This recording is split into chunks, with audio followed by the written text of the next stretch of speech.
Bismillahirrahmanirrahim. Assalamualaikum warahmatullahi wabarakatuh. Perkenalkan, nama saya Khairul Fitroh, dosen Hukum Ekonomi Syariah, Institut Agama Islam, SEBI. Pada hari ini saya akan menjelaskan terkait dengan video bahan pembelajaran dalam yang mana objek kajiannya mengenai hukum waris dalam materi kuliah Hukum Islam di Indonesia. Dalam kajian pada video pembelajaran hari ini, mahasiswa akan mengkaji mengenai kasus waris. Kemudian mahasiswa juga akan memahami terkait dengan konsep kepemilikan harta waris. Kemudian ada mengkaji juga mengenai harta yang menjadi objek waris. Kemudian mengenai asas-asas hukum waris. Kemudian penggolongan ahli waris, dan terakhir memahami terkait dengan prinsip hijab dan mahjub dalam pembagian harta waris. Dari pembelajaran ini, mahasiswa diharapkan untuk memahami hukum waris, kemudian dapat menerapkannya secara tepat, sehingga dapat menganalisa kasus-kasus yang ada di masyarakat terkait dengan penerapan waris. Bismillahirrahmanirrahim. Assalamualaikum warahmatullahi wabarakatuh. Waalaikumsalam warahmatullahi wabarakatuh. Mari kita awali pertemuan kita hari ini dengan bersama-sama membaca Al-Basmalah. Bismillahirrahmanirrahim. Baik, pada pertemuan kali ini yang ke-12 kita akan mengkaji mengenai hukum waris Islam yang berlaku di Indonesia, yang pengaturannya kita bisa temukan di dalam kompilasi hukum Islam buku kedua. Dan juga kalian bisa membaca ketentuan lain di luar kompilasi hukum Islam itu di KUH Perdata, khususnya di pasal 833 KUH Perdata. Nah, sebelum lebih lanjut lebih dalam, di sini kita akan mengkaji apa saja di dalam pertemuan kita hari ini. Itu kita akan melihat pada kasus mengenai waris. Kemudian kita akan melihat pada konsep kepemilikan harta waris. Kemudian harta yang menjadi objek waris itu seperti apa saja, klasifikasinya. Kemudian asas-asas hukum waris. Kemudian ada penggolongan ahli waris dan juga ada prinsip hijab dan mahjub dalam pembagian harta waris. Sebelum kita mengkaji terkait dengan kajian teori, ya, dari poin 1 sampai 6 itu, kita lihat dulu pada kasus yang ada di masyarakat mengenai kasus waris. Ini kasus waris yang sempat viral di beberapa tahun yang lalu, di mana ada seorang anak, dia menggugat ibunya di pengadilan gara-gara sengketa waris, ya. Dan ini ada videonya, kalian bisa lihat sebentar. Kalau informasi lain pemirsa, hanya karena perkara warisan 3 orang anak di Kampung Sumatera Barat juga akhirnya sendiri mengatakan 3 anak tersebut kesal lantaran sang ibu dua rumahnya tanpa pengetahuan anak.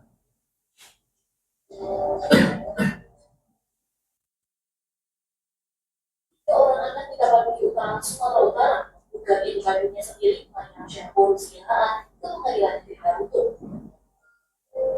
Mariam Syah digugat karena menjual rumahnya seharga 1 miliar rupiah tanpa melibatkan anak-anaknya. Salah satu anak Mariam Syah mengaku kesal karena tidak mendapat bagian atas hasil penjualan rumah. Sedih nggak rasanya? Sedih. Saya lebih baca saya itu dari rumah. Ya, tapi Saya pertama saya tidak mengetahui dari kedua. Apa yang kedua bagian saya? Apa itu? Rumah. Jalan kuasa nomor 1 siaga 1 miliar. Atas malam saya. Makanya saya dalam perkara ini, Mariam Syah hanya dibela oleh seorang anak bungsunya peserta kelas hukum yang mengaku siap menghadapi gugatan ini lantaran sakit hati atas perilaku ketiga anaknya. dari Tapanuli Utara, Sumatera Utara, Manis Fernando Manalu, Mike Sumatera.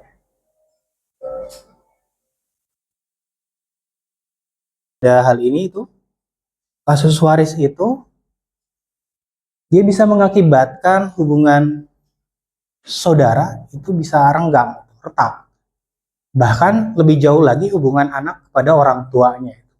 Ini fakta yang sering terjadi di lapangan, khususnya mengenai sengketa waris. Ya. Dan ini menunjukkan bahwa pemahaman kita terhadap kasus waris itu sangat penting untuk menjaga hubungan tadi. Ya. Di dalam Islam itu sudah mengatur terkait dengan harta-harta waris yang kemudian menjadi hak dari para ahli waris itu. Nah, di situ ada pertanyaan, ya. Pertanyaan, seorang ibu digugat oleh ketiga anaknya pada Pengadilan Negeri Tarutung, Sumatera Utara. Hal ini terjadi karena si ibu menjual objek waris tanpa melibatkan anak-anaknya selaku ahli waris. Pertanyaannya, bagaimana menurut Anda menilai mengenai perbuatan ketiga anak tersebut? Apakah perbuatan itu salah atau benar? Ya. Dan jelaskan alasan Anda ketika memilih benar atau salah dari perbuatan ketiga anak itu yang menggugat ibunya di pengadilan negeri. Ya. Tapi tahan dulu jawaban kalian. Sebelum menjawab itu, ya kita perlu mengkaji mengenai teori ya, terkait dengan waris itu bagaimana. Nah, kita masuk pada kajian awal mengenai konsep kepemilikan harta waris.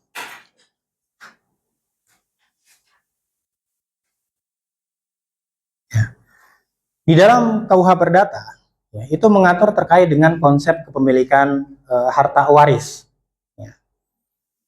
Sebagaimana yang diatur di dalam pasal 833 KUH Perdata. Di situ menyebutkan bahwa para ahli waris dengan sendirinya karena hukum mendapat hak milik atas semua barang, kemudian semua hak itu seperti hak tagih dan lain sebagainya. Kemudian semua piutang, utang-utang ahli waris, pewaris itu ketika meninggal itu beralih kepada para ahli waris. Semua piutang orang yang meninggal. Ya. Dari ketentuan pasal 833 KUH Perdata ini memiliki konsekuensi. Konsekuensinya adalah pertama terkait dengan peralihan hak otomatis. Jadi ketika seseorang itu dia meninggal, maka otomatis semua hal berkaitan dengan barangnya, haknya dan juga piutangnya itu beralih kepada ahli waris. Nah, konsekuensi kedua dari ketentuan pasal 833 ini adalah terkait dengan kepemilikan bersama. Ya. Jadi, ketika seorang meninggal, di mana otomatis hartanya itu beralih kepada para ahli waris, maka harta waris itu atau yang dikenal juga sebagai model waris itu dikategorikan selama dia belum dibagi, maka harta waris itu disebut dengan harta dengan kepemilikan bersama. Nah, konsekuensinya apa kalau itu adalah harta bersama?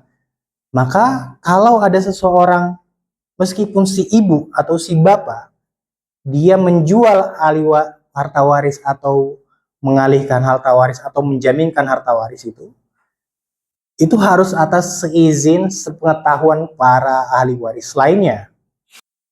Konsekuensi ketiga dari harta waris itu adalah konsekuensi hukum dari kepemilikan bersama. Tindakan hukum membutuhkan persetujuan mutlak. Ya. Selama harta tersebut masih berstatus kepemilikan bersama, artinya belum dibagi, tidak ada satupun ahli waris yang berhak menjual, menjaminkan ke bank, atau menghibahkan aset tersebut tanpa persetujuan seluruh ahli waris lainnya. Nah, jika hal itu terjadi, maka para pihak yang dirugikan atau ahli waris yang dirugikan, maka otomatis dia mempunyai hak untuk menggugat. Ya, seperti itu.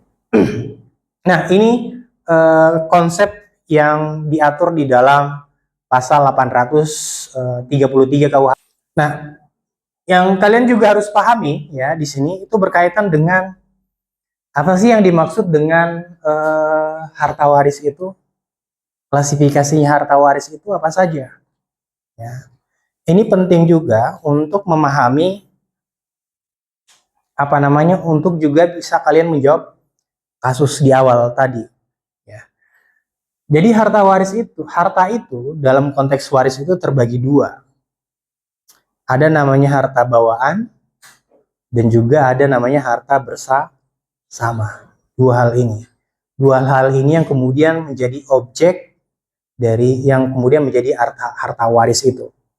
Ya. Nah, harta bawaan adalah harta yang mutlak menjadi hak milik pribadi dari masing-masing pihak, ya, baik itu suami atau istri. Harta ini tidak bercampur dengan harta pasangan kecuali diperjanjikan lain. Nah, harta bawaan itu dari mana? Harta bawaan itu adalah harta yang sudah dimiliki oleh suami atau istri sebelum mereka melangsungkan pernikahan. Jadi harta sebelum perkawinan itu disebut sebagai harta bawaan. Kemudian apalagi harta yang diperoleh selama perkawinan. Yang seperti apa itu? Yaitu harta warisan, ya, atau juga harta hibah atau hadiah yang ditunjukkan secara spesifik kepada salah satu pihak. Kalau misalnya suami istri itu salah satu dari mereka itu meninggal, maka harta bawaan itu otomatis menjadi objek waris seluruhnya 100%. Kemudian ada namanya harta bersama.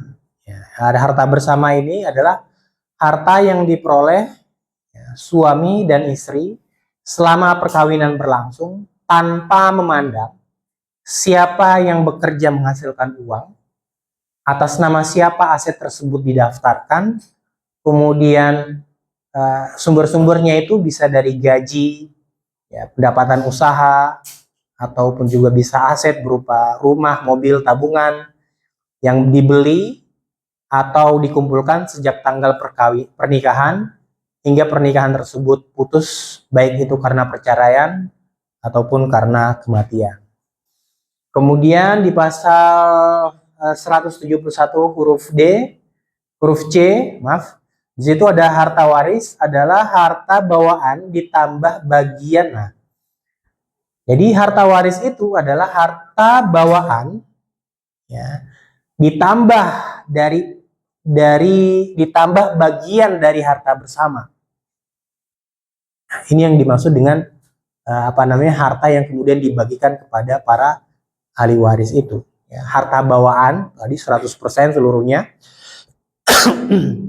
Kemudian ditambah bagian dari harta bersama setelah digunakan untuk keperluan pewaris, ya, selama sakit sampai meninggalnya, biaya pengurusan jenazah, kemudian pembayaran hutang, dan pemberian untuk kerabat.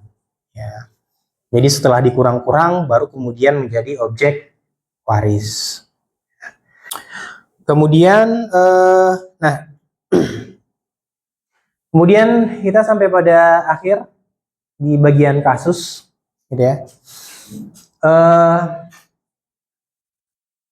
Dari kasus ini kalian sudah bisa tergambarkan nggak? Alasannya, apakah benar tindakan anak itu? Atau salah? Kira-kira gimana? Kira-kira gimana pendapat kalian? Oke, sudah bisa tergambarkan nggak? Sudah ya. Untuk itu nanti kalian jawaban kalian ditahan. Nanti kalian jawabnya itu di mana? Kalian bisa tulis jawaban kalian itu di LMS ya. Seperti itu. Baik, demikian pertemuan kita pada hari ini. Mari kita akhiri. Assalamualaikum warahmatullahi wabarakatuh. Waalaikumsalam.